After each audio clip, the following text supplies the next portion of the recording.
Dieu ait pitié de moi dans ta bonté. Selon ta grande miséricorde, efface mes transgressions. Lave-moi complètement de mes iniquités et purifie-moi de tous mes péchés. Je reconnais, Seigneur, que j'ai dans mes pensées, dans mes regards, dans mon entendement, dans mon cœur. J'ai péché contre toi, contre mon frère, contre ma soeur. J'ai péché contre mes ennemis, Seigneur. Pardonne-moi en ce moment. Et toute semence que j'ai semée en moi venant du péché, libère et délivre-moi. Délivre-moi de l'emprise du péché sur ma vie. Délivre-moi de la puissance du péché dans mes actions. Délivre-moi du pouvoir du péché dans ma langue. Délivre-moi, Père, notre Dieu, notre roi, des cordes du péché au niveau de mes pieds. Détache ces cordes et rends-moi libre. Libre le jour, libre la nuit, libre dans mes allées et venues. Accorde-moi cette grâce. Seigneur, j'ai prié avec mon frère, j'ai prié avec ma soeur. Que cette prière entre dans nos vies et que toi, tu nous exauces au nom puissant de Jésus. Notre Père, notre Dieu, tu es le seul qui peut apporter la liberté en nous. Tu es le seul qui peut apporter la purification en nous. Tu es le seul qui peut nous accorder la grâce d'être véritablement en vie par cette délivrance et ce pardon du péché. Béni sois-tu, Seigneur notre Père, au nom puissant de qui j'ai prié. Amen. Amen. Amen. Mon frère, ma soeur, nous sommes à un rendez-vous très, très, très précieux pour nous. Un rendez-vous que nous attendons tous les jours de notre vie. Un rendez-vous que nous avons besoin le jour que la nuit, partout où nous nous trouvons. Le rendez-vous que Dieu nous accorde en ce moment, c'est la demande du pardon. Mon thème ce jour, c'est la demande du pardon. Pourquoi la demande du pardon? Parce que Dieu attend de toi, de moi, de nous, que nous demandons pardon. Non seulement à lui, Dieu, mais aux frères, aux sœurs que nous avons offensés. Pourquoi demander pardon? Parce que nous avons commis des péchés. Pourquoi demander pardon? Parce que nous avons foulé au pied la loi divine. Pourquoi demander pardon? Parce que nous avons transgressé la loi de Dieu. Nous avons marché sur les commandements de Dieu. Raison pour laquelle nous devons demander pardon. Nous demandons pardon parce que nous avons reconnu nos fautes, nos péchés et nos transgressions. Nous demandons pardon parce que nous nous sommes sentis coupables dans des actions que nous avons posées.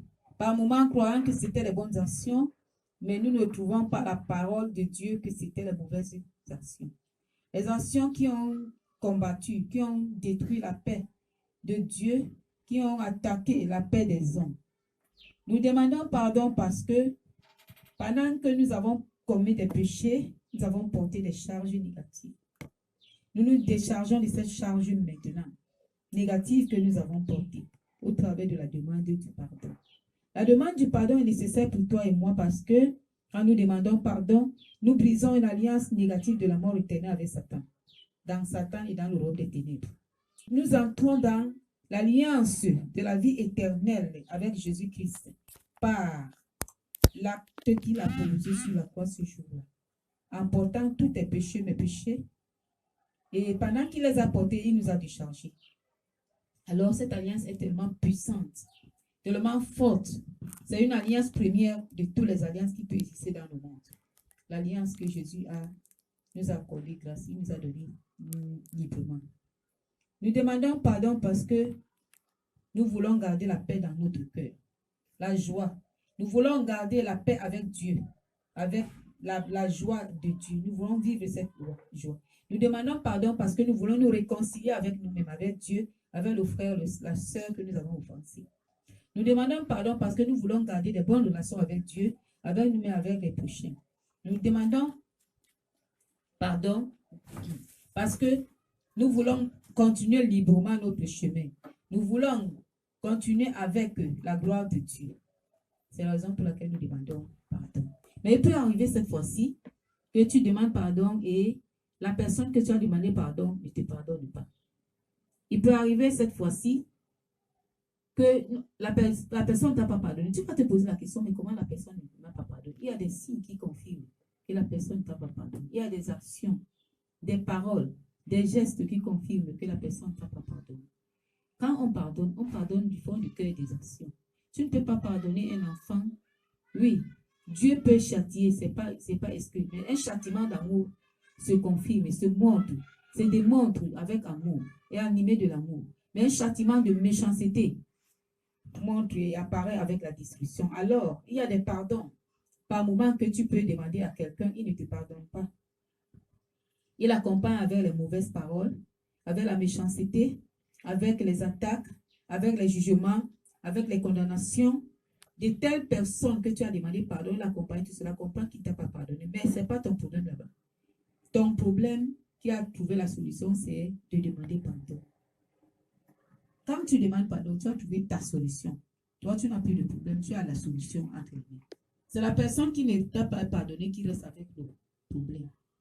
La parole de Dieu est claire là-dedans. Il dit que nous devons demander pardon. Dieu nous parle lui-même au travers de la bouche de Jésus que pardonnez-vous comme je vous ai aussi pardonné. Pendant que tu pardonnes, Dieu également te pardonne. Si tu ne pardonnes pas, tu ne seras pas également pardonné.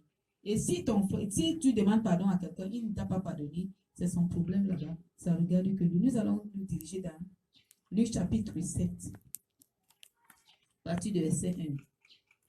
Chapitre 7, à partir du verset, Luc chapitre 7, à partir du verset 36.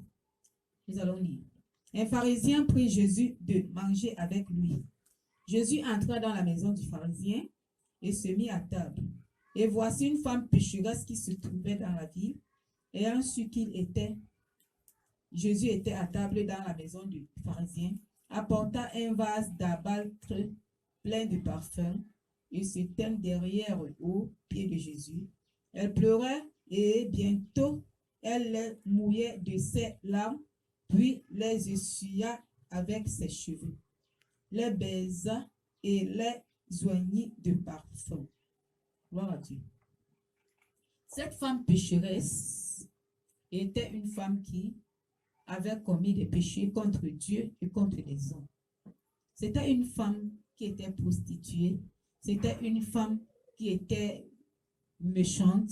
C'était une femme, parce que quand on voit la prostitution, on voit la méchanceté.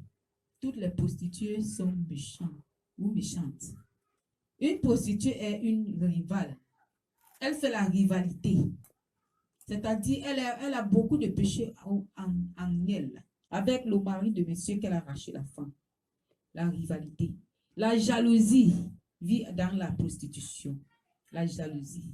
L'infidélité, l'orgueil est dans la prostitution.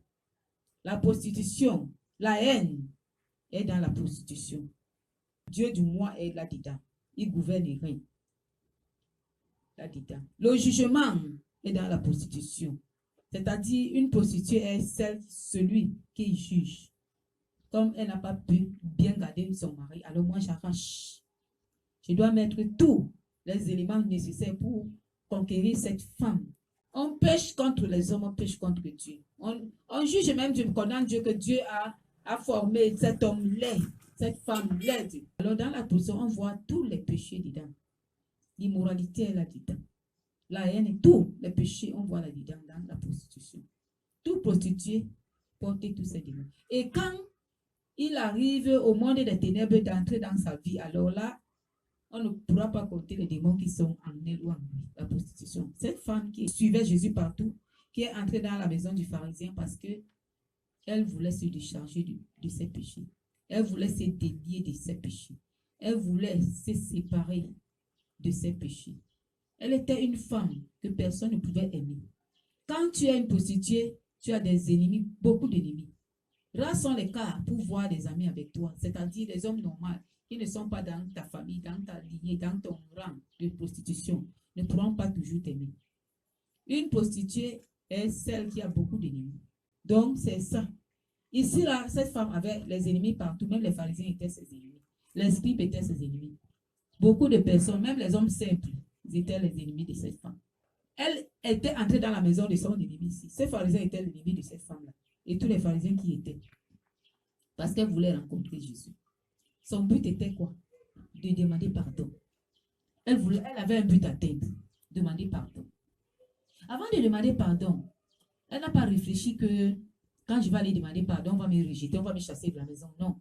Elle n'a pas réfléchi que je ne peux pas demander pardon en entrant dans cette maison parce que c'est la maison de mon ennemi. Non. Elle voulait pratiquer la parole de Dieu, la demande de pardon. Le thème de mon message, c'est la demande du pardon. Elle voulait pratiquer, obéir à cette parole. Ma soeur qui m'écoute, mon frère, quand tu dois obéir à cette parole, ne regarde pas ce qu'on dira. N'écoute même pas, deviens sourde et aveugle. Quand tu le feras, tu vas atteindre ton but. Elle est entrée dans cette maison, cette femme. Nous allons continuer. Jésus prit la parole et lui dit, Simon, j'ai quelque chose à te dire. Et Simon a répondu, Maître, parle, répondit-il. Un créancier avait 2 débiteurs. L'un devait 500 deniers et l'autre 50. Comme il n'avait pas de quoi payer, il leur remit à tous de leurs dettes.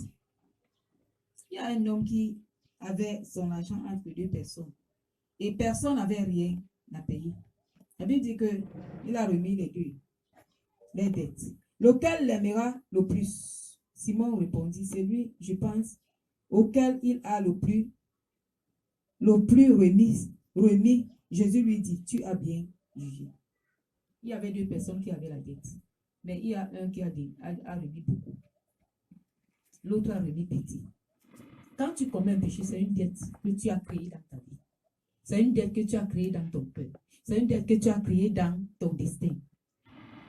C'est que Jésus veut te dire, veut lui dire, une dette.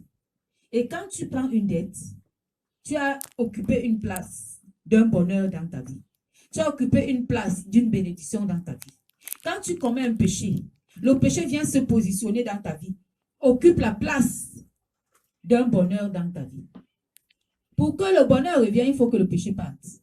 Pour que le péché parte, il faut que tu demandes pardon. Alléluia. Et tu demandes pardon sincèrement, véritablement, parfaitement. Gloire à Dieu.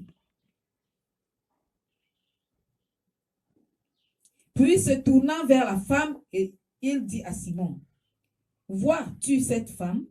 Je suis entré dans ta maison et tu ne m'as point donné d'eau pour laver mes pieds. Mais elle les a mouillés de ses larmes et les a essuyés avec ses cheveux. Tu ne m'as point donné de baiser, mais elle, depuis que je suis entrée, elle n'a point cessé de me baiser les pieds. Tu n'as point versé d'huile sur ma tête, mais elle a versé du parfum sur mes pieds. C'est pourquoi je te le dis, ses nombreux péchés ont été pardonnés, car elle a beaucoup aimé. Alléluia. Quelles sont les dettes que tu as envers Dieu et envers les hommes? Au travers des péchés que tu as commis. Que ce soit dans les pensées, que ce soit dans les regards, que ce soit dans les actions. Quelles sont les dettes que tu as envers des personnes et des hommes? Que personne ne t'empêche de payer tes dettes. Je suis en train de dire que tu as les dettes de Goliath, que tu as les dettes de Pharaon, que tu as les dettes de Nebuchadnezzar le roi, que tu as les dettes même de Satan lui-même ou Lucifer, que rien ne t'empêche de payer ces dettes-là. Parce que tu dois te décharger de ces charges. Tu dois remettre à qui est droit, à droit. Tu dois payer tes dettes. En payant tes dettes, tu es en train de te libérer. Tu dois te libérer. C'est dans la liberté que tu vas recevoir. Alléluia. Il y a plein de personnes qui portent des dettes, qui ont camouflé leur vie, qui sont chargées à la dimension où rien d'autre ne peut plus se poser dans leur vie à cause des dettes qu'ils portent. Tout simplement parce qu'ils ont peur des hommes. Ils se disent, si je ne vais pas payer ma dette, on va se moquer de moi. On va me juger. Les hommes-là ne m'aiment pas. Ma soeur, mon frère, il y a plusieurs moyens de payer la dette. C'est-à-dire quoi? La Bible dit que si tu as un problème avec ton frère, voici, ne te reçoit pas. Prends une personne de la famille, prends une personne, une connaissance, une personne de l'église, tu parles. Même si jusque-là, s'il ne veut pas, s'il y a un pasteur, prends-le, va avec lui. Si tu sais que là-bas, on peut vous verser de l'eau chaude, utilise les techniques. Prends même un bout de papier, écris la demande de pardon. Va déposer. Fais tout pour tout de mettre ça dans cette maison là-bas. Vous rencontrez des personnes qui connaissent ces gens là, donne les lettres de demande de pardon. Étant sincère dans ton cœur. Dieu voit ton cœur. Dieu connaît ton cœur. Si tu es sincère, Dieu, si les personnes ne te pardonnent pas, Dieu va te donner le pardon. Il va t'accorder ce pardon. Satan connaît que si tu demandes pardon, tu as payé une grande dette. La dette que Jésus a payée pour toi à la croix. Tu l'as payée avec Jésus. Jésus a payé avec toi. Alors, tu as eu une décharge générale. Tu as eu une décharge totale. Alors, cette décharge va te conduire à recevoir un grand bonheur. Il va tout faire pour posséder ces personnes-là, de ne pas accepter ton pardon, de ne pas accepter te recevoir, de ne pas accepter et t'écouter. Mais ton problème n'est pas qui t'écoute ou qui ne t'écoute pas. Ton problème ne doit pas être qui te reçoit ou ne te reçoit pas. Quand Dieu te pardonne la dimension de l'amour que tu présentes pour demander pardon, alors Dieu te laisse. Alléluia. Dieu te rend utile à lui, Dieu. La demande de pardon, sincère et vraie, va te conduire à devenir une personne utile à Dieu, une personne remarquable pour Dieu, une personne mise à part pour Dieu, une personne utile pour Dieu. Satan ne veut pas que tu payes la dette, parce qu'il ne veut pas que Jésus te donne la position idéale. Paye la dette là, cours, va demander pardon, cours, demande pardon. Si tu ne peux pas entrer dans cette barrière pour demander pardon, parce qu'on va prendre les matières, trouve un autre moyen. Écris une lettre de pardon. Demande de pardon. La Bible dit que quel que soit le niveau des montants de tes péchés, il est possible et normal pour Dieu de te pardonner. Ne regarde pas qu'on t'a donné tous les noms du monde entier. Comme tu es pécheur, comme tu es pécheresse, on t'a tout donné. Même les gens que tu as aimés au-delà de ton cœur, au-delà de ton corps, que tu as aimés à la place de Dieu, on t'a donné tous ces noms-là. On t'a rejeté, on a marché sur toi, on s'est moqué de toi. Paye la dette, demande pardon. Alléluia. Le thème de mon message, c'est la demande de pardon. Pourquoi Satan bagarre-t-il ainsi? Pourquoi les hommes également bagarrent? Oui, il y a également d'autres personnes que la chair et Satan s'unissent pour activer, pour soutenir la personne à qui tu as offensé, pour lui dire de ne pas te pardonner, pour lui dire de ne pas te recevoir. Oh, je dis que la réception n'est pas problème. La solution se trouve que fais tout pour parvenir la lettre. Que la lettre arrive, qu'il lise, qu'il ne lise pas son problème avec sa vie et Dieu. Dieu lui posera la question. Mais pourquoi tu n'as pas lu la lettre? Il dira à Dieu quoi? Que je n'ai pas lu la lettre parce que je n'aime pas la personne. Il n'aura pas raison. Il n'aura pas raison. Il dira que quand j'ai vu le message, quand j'ai su que le message vient de cette personne, de cette femme méchante, de cette mauvaise femme, de cette sorcière, de ce sorcier, je n'ai pas regardé le message, alors que tous les messages de ton téléphone, tu les regardes. Tu n'auras pas raison, toi qui refuses de pardonner ton frère. Tu refuses de lui pardonner. La personne, ton frère, ta soeur gagne en te demandant pardon. La femme a payé la dette. Jésus a dit à Simon, je suis arrivé dans ta maison. Tu m'as préparé la nourriture, mais tu ne m'as pas donné l'eau pour laver les pieds. Pourquoi Jésus demande l'eau pour laver les pieds dans la maison de Simon? Parce qu'il fallait un lavage. Il fallait une action de purification. Il fallait que Jésus te purifie. Il y a des signes qui qualifient la manifestation du véritable amour dans le cœur. Des enfants à sentir leur misère s'approcher, repentant de toi, tendre Père. Je me jette à tes pieds, implorant ta pitié. Pardonne-moi.